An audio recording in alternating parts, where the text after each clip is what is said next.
Hello student, कैसे हैं आप लोग। तो आज का जो है चैप्टर नंबर 2 पॉलिनोमियल्स एक्सरसाइज 2.1 में अब इसमें जो है पहला क्वेश्चन हम ऐसे करेंगे, which of the following expression in one variable. इसमें से जो पॉलिनोमियल्स दे रखे हैं कौन से जो है वन वेरिएबल वाले चीज़ हैं और कौन से नहीं है, तो इनका आंसर देना है आपको। वन वेरिएबल मतलब कि क्या है, यहाँ पर ये चाहे या एक्स हो चाहे वाई हो, मतलब कोई भी गिवन पॉलिनोमियल्स में सिर्फ एक ही वेरिएबल हो। एक वेरिएबल मतलब कि एक ही अल्फ़ाबेट होना चाहिए, ठीक है। तो ये 4x² माइनस 3x प्लस 7, तो ये क्या है, यहाँ पर क्या है, सिर्फ एक्स ही है ना, मतलब कुछ वाई जेड या ए बी सी वगैरह तो नहीं है ना। तो ये चीज़ क्या हो जाएगी, yes this expression is a polynomial in one variable x. Next question था आपका y² प्लस √2, तो ये भी क्या हो जाएगा, एक्सप्रेशन इज अ पॉलिनोमियल। क्यों, क्योंकि यहाँ पर y² मतलब सिर्फ एक वेरिएबल है ना, तो this is expression in one variable y। अगला है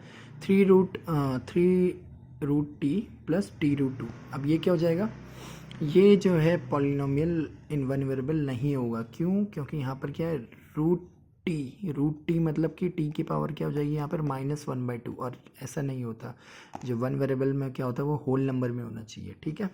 तो no it can not be observe that exponent of variable t in terms 3√2 is 1/2 which is not a whole number नहीं है ये √t ना, तो यहाँ पर ये आपका वन वेरिएबल वाली पावर नहीं हो पाएगी। तो this expression is not a polynomial. अगला है y प्लस 2/y। अब 2/y है तो ये क्या हो गया, y क्या हो गया, फ्रैक्शन में हो गया, तो y इज इक्वल टू -1/2। तो -1/2 होने के चक्कर से ये क्या हो जाएगा, it can be observe that the exponent in the 2/y is -1, तो which is not a whole number, तो therefore the expansion is not a polynomial in one variable। Next है x की पावर 10 प्लस वाई की power 10 plus t की power 50। तो ये सब क्या है, यहाँ पर तीन वेरिएबल्स हो गए, हमें क्या चाहिए था, सिर्फ वन वेरिएबल। तो ये भी क्या हो जाएगा आपका जो है ये आपका एक्सप्रेशन जो है ये वन वेरिएबल नहीं हो पाएगा। तो no it can not be this expansion is a polynomial in three variables x y और t, तो therefore it is not a polynomial in one variable.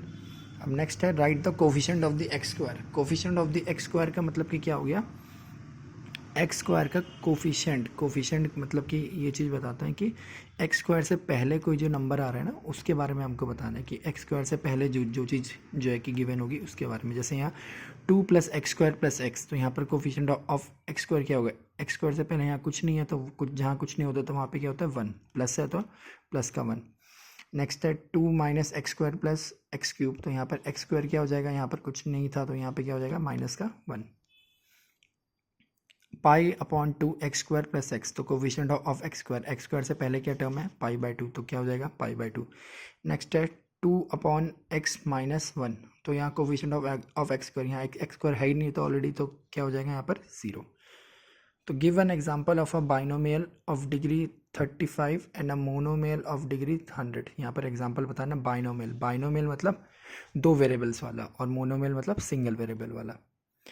तो degree means highest power of the polynomial, तो degree मतलब कि क्या होता है, जो पॉलिनोमियल्स होता है उसकी हाईएस्ट पावर 35। तो बाइनोमियल में दो टर्म्स होती हैं, तो ये क्या हो जाएगा x की पावर 35 प्लस y की पावर 35। ऐसी मोनोमियल में एक टर्म होती है, तो ये क्या हो जाएगा x की पावर 100, ठीक है।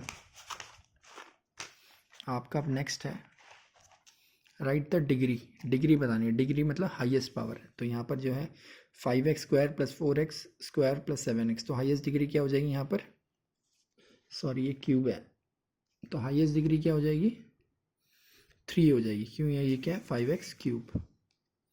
नेक्स्ट है 4 - y², तो यहाँ पर हाईएस्ट डिग्री मतलब y² है ना, तो ये हाईएस्ट डिग्री क्या हो जाएगी 2। 5t - √7, हाईएस्ट डिग्री क्या हो जाएगी यहाँ पर 1।